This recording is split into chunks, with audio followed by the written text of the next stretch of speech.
সবাইকে স্বাগত দীপ্ত সংবাদে, সাথে আছি আমি নুজহাত রাহরুমা।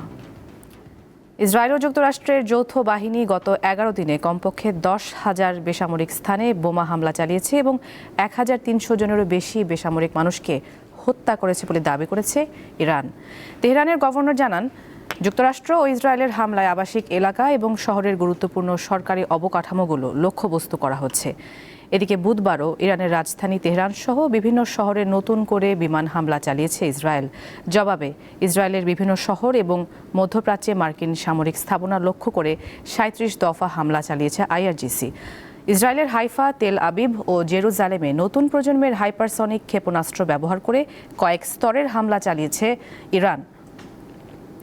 ইরানের সঙ্গে যুদ্ধে এখন পর্যন্ত প্রায় 150 জন মার্কিন সেনা আহত হয়েছে বলে জানিয়েছে বার্তা সংস্থা রয়টার্স। এই যুদ্ধে ইতিমধ্যে 8 মার্কিন সেনা নিহত হয়েছেন।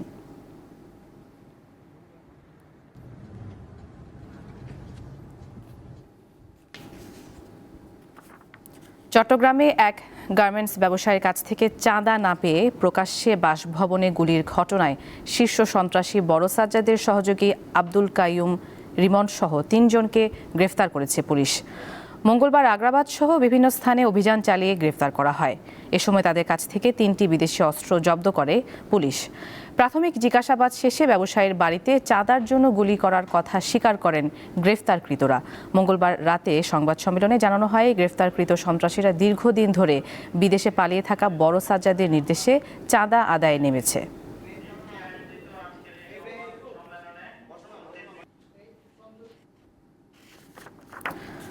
ঢাকার ধামরাইয়ে গ্যাসের লিকেজ থেকে বিস্ফোরণে বাদশা ও সুমনা নামে এক দম্পতি দগ্ধ হয়েছেন।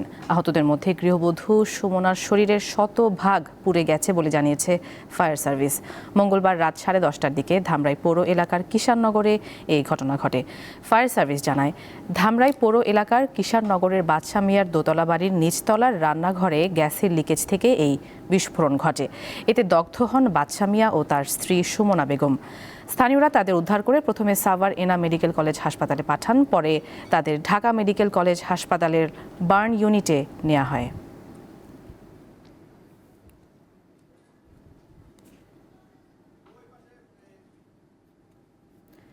ঋতু পরিবর্তনের প্রভাবে চুয়াডাঙ্গায় দেখা দিয়েছে মৌসুমি রোগের প্রকোপ।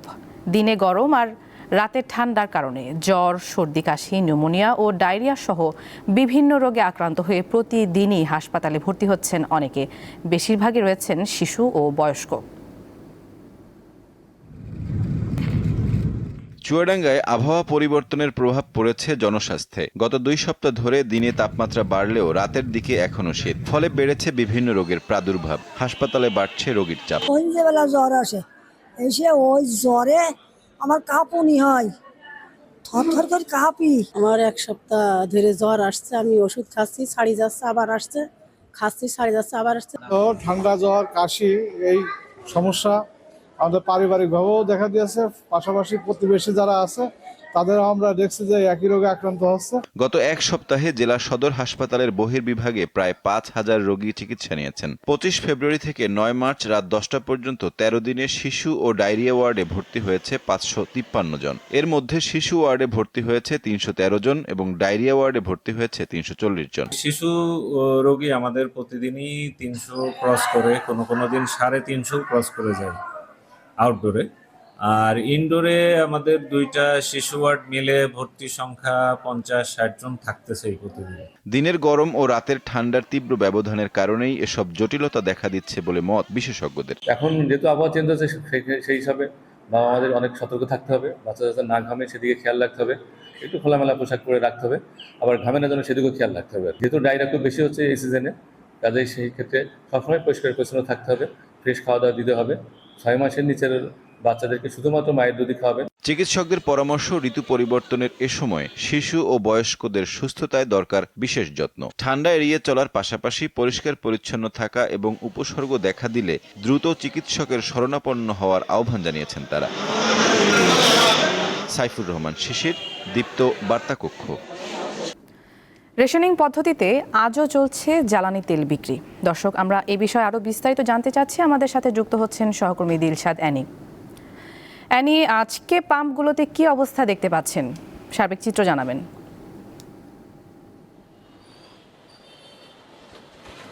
আজকে যে ফিলিং স্টেশন আছে সেগুলোর অবস্থা আমরা দেখেছি যে মহাখালী, তেজগাঁও ওই এলাকার যে বিভিন্ন পাম্প স্টেশন আছে সেখানে এখন পর্যন্ত তেল তারা সরবরাহ করছে না। এরপর আমি এসেছি বিজয় সরণির একটি ফিলিং স্টেশনে, এখানে দেখতে পাচ্ছি যে তারা তেল দিচ্ছে না। সবচেয়ে বেশি যাদের দীর্ঘ লাইন আমরা দেখতে পাচ্ছি সেটি হচ্ছে মোটরসাইকেল আরোহী যারা আছেন, মোটরসাইকেল চালক যারা আছেন তারা দীর্ঘ লাইনে আছেন। তাদের সাথে কথা বলেছি, তারা বলেছেন কেউ 40 থেকে 45 মিনিট ধরে লাইনে আছেন, কেউ বা ঘন্টা তাদের পার হয়েছে লাইন ধরে আছেন তেল নেওয়ার জন্য।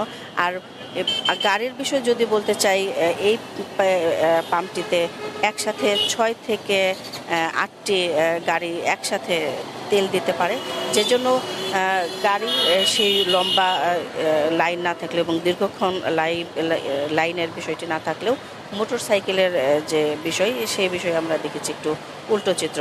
মোটরসাইকেলের যারা তেল নিতে পারছেন, এখানে দুটো মোটরসাইকেল একসাথে তেল দিতে পারছেন, আর সেই তুলনায় গাড়ির পরিমাণ বেশি, যে 6 থেকে 8টিতে তারা তেল সরবরাহ করতে পারছেন। ফলে ব্যক্তিগত গাড়ির লাইন কিংবা পিকআপ এদের লাইন ঠিক খুব একটা বেশি দীর্ঘ নয়। তবে বিপরীত চিত্র আমরা দেখেছি মোটরসাইকেল এবং বেশ কয়েকটি পাম্পে আমরা দেখেছি যে মূলত মোটরসাইকেল আরোহী যারা আছেন তাদেরকেই দীর্ঘক্ষণ বসে থাকতে হচ্ছে এবং তাদেরই দীর্ঘ লাগে। তবে আজকে থেকে একটা স্বস্তির খবর, যেটাতে অনেকেই সাধুবাদ জানিয়েছেন মোটরসাইকেল আরোহী, বিশেষ করে যারা রাইড শেয়ার করেন তাদের জন্য নতুন করে রেশনিং পদ্ধতি চালু করা হয়েছে, সীমা নির্ধারণ করে দেওয়া আছে। তারা হচ্ছে এর আগে মোটরসাইকেল প্রতি 2 লিটার করে তেল দিতে পারতেন, কিন্তু আজ থেকে তারা 5 লিটার পর্যন্ত তেল নিতে পারবেন। এতে যারা রাইড শেয়ারিং যারা আছেন এবং অনেকে বলছেন যারা গ্রামের বাড়ি যাবেন, ঈদ করতে যাবেন, তারা বলেছেন এটা আসলে সরকার যে পদক্ষেপ নিয়েছে সেটিকে তারা সাধুবাদ জানিয়েছে। তো এই ছিল এখানকার সবশেষ তথ্য। অ্যানি, ধন্যবাদ আপনাকে।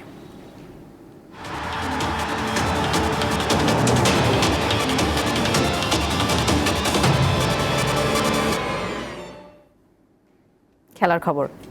3 ম্যাচ সিরিজের প্রথম ওয়ানডেতে আজ বাংলাদেশের মুখোমুখি হবে পাকিস্তান। মিরপুরের হোম অফ ক্রিকেটে খেলা শুরু দুপুর 2:15টায়। এই সিরিজ দিয়ে একদিনের ক্রিকেট বিশ্বকাপের প্রস্তুতি শুরু করতে চায় স্বাগতিকরা।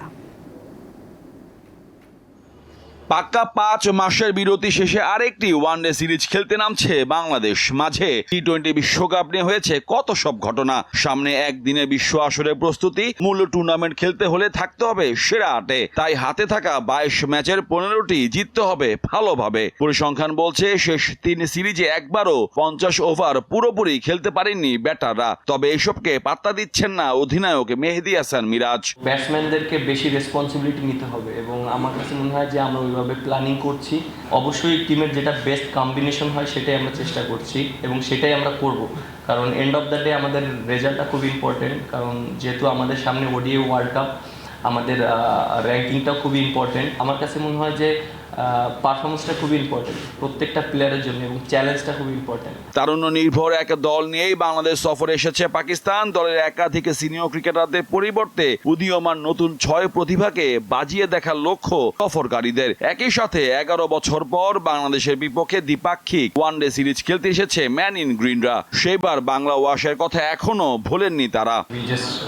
এই সিরিজে নতুনদের সুযোগ করে দেওয়াটাই আমাদের লক্ষ্য। ঘরের মাঠে যে কোনো দলই শক্তিশালী, বাংলাদেশও তাই। আমরা এইসব নিয়ে ভাবছি না। মাঠের পারফরমেন্স বিচারে দুদলই অনেকটা সমানে সমান হলেও পরিসংখ্যান বিচারে 39 ওয়ানডেতে পাকিস্তানের জয় 34টি, বাংলাদেশের 5টি। মোহাম্মদ হাসিব, দীপ্ত স্পোর্টস, ঢাকা। দর্শক, এই ছিল সকালের দীপ্ত সংবাদে। আমাদের পরবর্তী আয়োজন বেলা 12টায় দেখার আমন্ত্রণ। এছাড়া আরও তথ্যের জন্য চোখ রাখুন দীপ্ত ডিজিটাল প্ল্যাটফর্মগুলোতে। ধন্যবাদ সবাইকে।